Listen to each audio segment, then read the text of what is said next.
আসসালামু আলাইকুম এভরিওয়ান, কেমন আছেন সবাই? আশা করি সবাই অনেক বেশি ভালো আছেন। And welcome to my YouTube channel and Facebook page, Stuntex Redwan. And today I gonna show you how to do rolling stoppie on MTB. তো রোলিং স্টপি করার আগে আমাদের বেসিক কিছু নিয়মাবলীগুলো জানতে হবে, যেগুলো হচ্ছে ব্রেক, টায়ার প্রেসার, তারপর হচ্ছে চাকার টিউনিং। তো ফার্স্ট অফ অল আমরা সেই ব্রেক নিয়ে রোলিং স্টপি করার আগে সবসময় আপনারা চেক করে নেবেন যে ব্রেক পারফেক্টলি ওয়ার্ক করতেছে কিনা, একদম ঠিক মতো ধরতেছে কিনা। অনেকের ব্রেক আছে যে অয়েল কম থাকে বা একটু স্পঞ্জি হয়ে থাকে। অয়েল কম থাকলেও প্রবলেম নাই, বাট স্পঞ্জি যেন না হয়, ব্রেকটা যেন একদম পারফেক্টলি ধরে। তো টায়ার প্রেসার নিয়ে আমি যেটা বলতে চাচ্ছি, এই জায়গাতে অনেক মানুষের অনেক অপিনিয়ন থাকে। লাইক অনেকে বলে যে টায়ার প্রেসার লো করে রোলিং স্টপি করলে ভালো রোলিং পাওয়া যায়, আবার অনেকে বলে যে টায়ার প্রেসার হাই দিয়ে করলে অনেক ভালো রোলিং পাওয়া যায়। এখন আমি আমার পার্সোনাল ওপিনিয়নটা শেয়ার করতেছি। আমি যতবার রোলিং স্টপি বলেন বা পোর্টাল বলেন এই স্টানগুলো করছি, সবসময় টায়ার প্রেসারটা আমি হাই দিয়ে করছি। বিকজ টায়ার প্রেসার যদি আমি হাই দিয়ে রাখি, টায়ারটা যদি একটু ভালো মতো পাম্প দিয়ে রাখি, তাহলে আমাদের রোলিংটা খুব স্মুথ হয়, রাস্তার সাথে চাকা আটকে আটকে থাকে না। আর যদি টায়ার প্রেসারটা লো দিয়ে রাখি, পাম্প একদমই কমানো থাকে বা মিডিয়াম থাকে, তখন আমি একটা জিনিস নোটিস করছি যে আমি যখন রোলিং স্টপি করি তখন হচ্ছে রাস্তার সাথে টায়ারের যে ফ্রিকশনটা একটু আটকে আটকে ধরে। তো এই জন্য আমি সবসময় টায়ার প্রেসার হাই দিয়ে স্টান করছি। অ্যান্ড আরেকটা জিনিস হচ্ছে যেটা হচ্ছে টিউনিং। সবসময় খেয়াল রাখবেন যে চাকার টিউনিং ঠিক আছে কিনা, অ্যান্ড ব্রেকের সাথে রোটরের টিউনিংটা ঠিক আছে কিনা। আপনার চাকা যদি একদম টোটালি ফ্রি না হয় আর রোটরের সাথে যদি ব্রেকের টিউনিংটা ঠিক না হয়, আপনার হুইল কিন্তু স্মুথলি ঘুরবে না। আর দ্বিতীয়ত হচ্ছে আপনি তখন রোলিংটাও পাবেন কম। তারপর আসি আমরা রোটর নিয়ে। তো এখানে অনেক রকম কনফিউশন থাকে যে 160 mm রোটর দিয়ে রোলিং স্টপি করব নাকি 180 mm দিয়ে রোলিং স্টপি করব। এখন আপনারা যারা বিগিনার লেভেলে আছেন, আমি প্রেফার করব আপনারা শিমানো RT56 বা SRAM সেন্টার লাইনের 160 mm রোটর দিয়ে আগে রোলিং স্টপিটা শেখার ট্রাই করেন। অ্যান্ড আপনারা যখন একটা ভালো আপার লেভেলে চলে যাবেন বা মোটামুটি আপনারা শিখে গেছেন, আপনাদের ব্যালেন্স মোটামুটি ভালো হয়ে যাবে, তখন আপনারা 180 mm এ শিফট হতে পারেন। বাট বিগিনার লেভেলে যদি আপনারা 180 mm রোটর দিয়ে স্টার্ট করতে চান, তখন আপনাদের অনেক প্রবলেম ফেস হবে, কারণ অনেক ওভার পাওয়ার থাকে 180 mm রোটরে, অ্যান্ড আপনাদের অনেক বেশি ক্র্যাশ হওয়ার একটা সম্ভাবনা থেকে যায়। তো আমি প্রেফার করবো 160 mm দিয়ে স্টার্ট করেন। যখন আপনাদের একটা ভালো ব্যালেন্স এসে পড়বে, তখন আপনারা 180 mm এ শিফট হবেন। এতক্ষণ তো আমরা জানলাম যে রোলিং স্টপে করার জন্য আমাদের সাইকেলের কি নিয়মাবলীগুলো আমাদের পালন করতে হবে। এখন হচ্ছে গিয়ে আমরা আসলে রোলিং স্টপিটা করব কিভাবে। তো রোলিং স্টপে করার আগে অবশ্যই হেলমেট পরতে হবে, because safety is a must. তো স্টান্ট করার আগে সবসময় হেলমেট, গ্লাভস, কেয়ার্স আপনারা ব্যবহার করবেন, যেন আপনাদের কোনো রকম ক্র্যাশ হলেও যেন আপনারা ব্যথা না পান। রোলিং স্টপি করার আগে আপনাদের আগে স্টপিটা শিখতে হবে। তো চলুন দেখিয়ে আমরা যে স্টপি কিভাবে করতে হয়।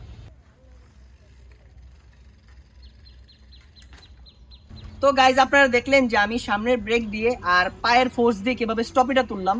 তো এখন আমি আপনাদের দেখাবো যে স্টপিটা আসলে কিভাবে তুলতে হয়।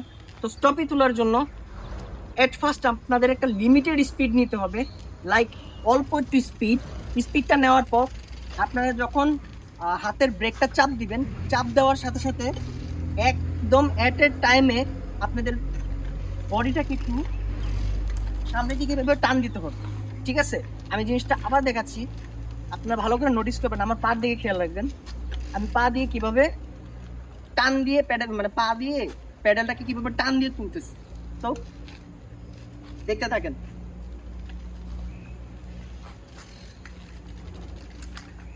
তো এই হচ্ছে গিয়ে আসল নিয়ম, যেভাবে স্টপিটা তুলতে হয়। তো চলুন আমি আরেকবার আপনাদেরকে স্টপিটা করে দেখাই, আপনারা জিনিসটা নোটিস করেন।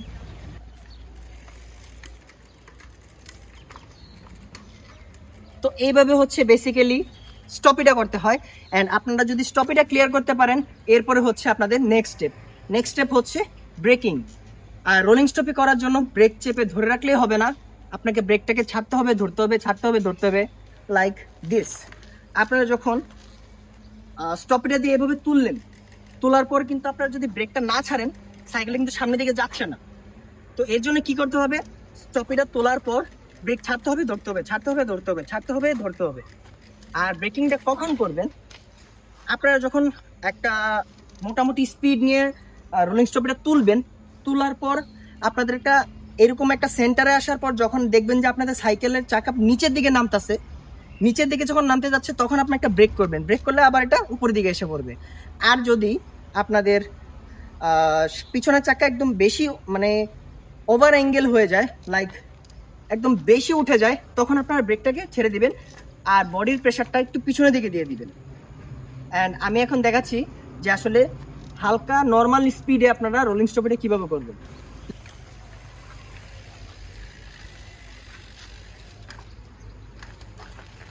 তো গাইজ আপনারা দেখতে পারলেন আমি যখন রোলিং স্টপিটা তুললাম, তারপর আমি একটা সেন্টারে ছিলাম, সেই সেন্টার থেকে আমার পিছনের চাকা যখন নিচের দিকে নামতেছিল তখন আমি একটা ব্রেক করছি, ব্রেক করার পর আবার উপরের দিকে উঠে গেছে। আর যখন আমার চাকা বেশি ওভার হাইট হচ্ছিল তখন আমি আবার ব্রেক ছেড়ে দিছি অ্যান্ড বডির যে মানে ফুল ফোর্সটা এটা পিছনের দিকে দিয়ে দিছি। তারপর আমার রোলিংটা কতটা সেন্টারে ছিল। তো জিনিসটা এরকমই, আপনারা হচ্ছে যখন স্টপেজ থেকে একটু রোলিংয়ের দিকে যেতে যাবেন তখন আপনাদের ব্রেক ছাড়তে হবে, ধরতে হবে, ছাড়তে হবে, ধরতে হবে। ব্যাপারটা হচ্ছে এরকমভাবে। অ্যান্ড একটা স্পিড নিয়ে করবেন, মোটামুটি একটু স্পিড নিয়ে করবেন। এমন না যে আসলাম ধূপধাপ স্পিড নিয়ে করে ফেললাম, ব্যাপারটা এরকম না। আস্তে আস্তে আস্তে আস্তে স্পিড নিয়ে করবেন, তাহলে হচ্ছে আপনাদের রোলিং স্টপিটা পারফেক্ট হবে। আর যে জিনিসটা আমি সব থেকে বেশি ফোকাসে রাখতে বলবো সেটা হচ্ছে হাইটটা মেনটেন করে রাখবেন। আপনাদের হাইট যখন দেখবেন ওভার হাইট হয়ে যাচ্ছে, ব্রেকিং তখন কম করবেন, বডির যে ফুল ব্যালেন্স আছে সম্পূর্ণটা পিছনের দিকে দিয়ে দিবেন। আর যখন দেখবেন যে আপনাদের হাইট নিচের দিকে নেমে যাচ্ছে তখন আপনারা ব্রেকিং করবেন যেন আবার পিছনের চাকা একটা সেন্টারে এসে পড়ে, আপনার হাইট যেন একটা সেন্টারে এসে পড়ে। তো আপনারা যারা রোলিং স্টপে করবেন কিছু কিছু জিনিস মাথায় রাখবেন, আপনাদের হাত যেন এরকমভাবে বেন হয়ে না থাকে, আপনাদের হাত যেন একদম এরকম স্ট্রেট থাকে, একদম স্ট্রেট, একদম হাত এরকম একদম শক্ত হয়ে যেন থাকে, ঠিক আছে? এরকম বেন যেন না হয়ে থাকে।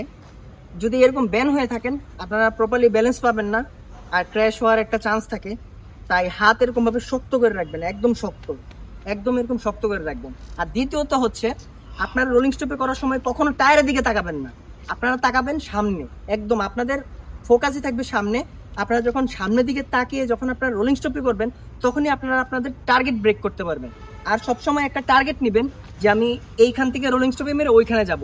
ডেইলি প্র্যাকটিস করবেন, ডেইলি একটা টার্গেট নেবেন যে আমি প্রতিদিন এই টার্গেটটা ব্রেক করব, প্রতিদিন ওই টার্গেটটা ব্রেক করব।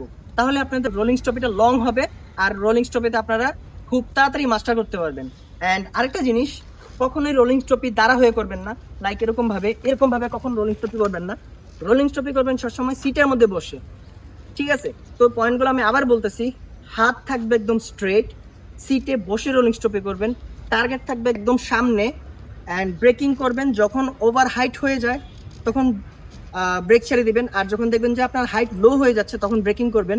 অ্যান্ড কোমর যে ব্যালেন্সটা একদমই সিটের সাথে থাকবে। যখন দেখবেন যে আপনার সাইকেল এক পাশে চলে যাচ্ছে, কোমর দিয়ে হালকা করে একটু ব্যালেন্স করে মিডলে আনার ট্রাই করবেন। লাইক এই ফুল প্রসেসটা একটা সেন্টারের দিকে রাখবেন, একদম একটা সেন্টারের দিকে, তখনই আপনাদের রোলিং স্টপি 100% ক্লিয়ার হবে।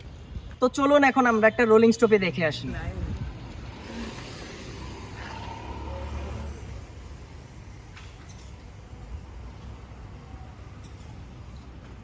তো গাইজ এই হচ্ছে রোলিং স্টপের নিয়ম। তো আমি যতটুকু পারছি বোঝানোর ট্রাই করছি। আমি জানি আমি ভালো মতো বোঝাইতে পারি না, বাট যতটুকু আমার দ্বারা সম্ভব আমার নিজের এক্সপিরিয়েন্স থেকে আমি যেভাবে রোলিং স্টপি করে থাকি আপনাদেরকে বোঝানোর ট্রাই করছি। অ্যান্ড রোলিং স্টপিটা এমন না যে একদিন দুদিন প্র্যাকটিস করলাম তারপর আবার ছেড়ে দিলাম, হলো না, এরকম না। রোলিং স্টপি আপনাদের প্রতিদিন প্র্যাকটিস করতে হবে, প্রতিদিন আপনার একটা না একটা টার্গেট ব্রেক করতে হবে, তারপর আপনার রোলিং স্টপিতে মাস্টার করতে পারবেন।